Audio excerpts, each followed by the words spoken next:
लोकशाही मराठीच्या बातमीचा इम्पॅक्ट. लोकशाहीच्या कचरा गाड्यांच्या दुरावस्था मोहिमेची दखल. मुंबई पालिकेने 30 नवीन कचरा वाहतूक गाड्या आणल्या. मिनी कॉम्पॅक्टर गाड्यांमुळे कचरा व्यवस्थापन सुलभ होणार.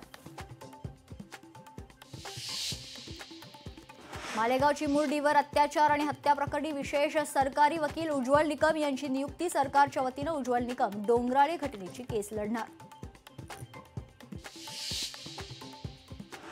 आम्ही शेवटपर्यंत एकत्र राहण्याचा प्रयत्न करू. काँग्रेसची मनसेबाबत दुटप्पी भूमिका. सचिन अहिर यांची मित्रपक्षावर टीका. धाराशिवमध्ये भाजप शिवसेनेची पुन्हा दिलजमाई. सरनाईकांची काल उमरग्यात राणा जगजितसिंह पाटलांवर टीका. तर आज दोनही नेते एकाच व्यासपीठावर. निलेश राणेंवर गुन्हा दाखल. भाजप पदाधिकारी विजय केनवडेकर यांच्या घरात धाड टाकल्यानं मालवण पोलिसात गुन्हा दाखल. निलेश राणेंना बळीचा बकरा बनवलं जाते. गुन्हा दाखल झाल्यानंतर मंत्री नितेश राणे यांची प्रतिक्रिया. 2 तारखेपर्यंत संयम ठेवणार. 2 तारखेनंतर काय होणार ते पाहू, असाही इशारा.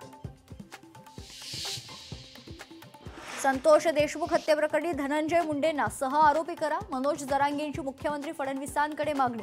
क्रूर हत्या करणाऱ्याची आठवण येणं म्हणजे ती व्यक्तीही तितकीच क्रूर असल्याची टीका.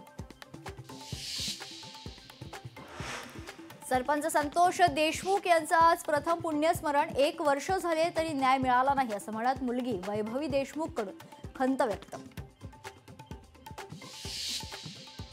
मंत्री गिरीश महाजनांसोबत दुश्मनी करेल पण झाडं तोडू देणार नाही. नाशिकच्या तपोवनमधील झाडांच्या पाहणीनंतर अभिनेते सयाजी शिंदेंचं वक्तव्य.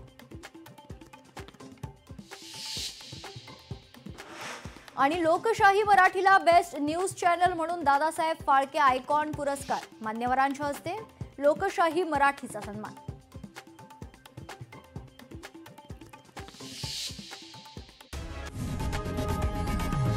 लोकशाही मराठी ऐका, पहा, जागरूक रहा.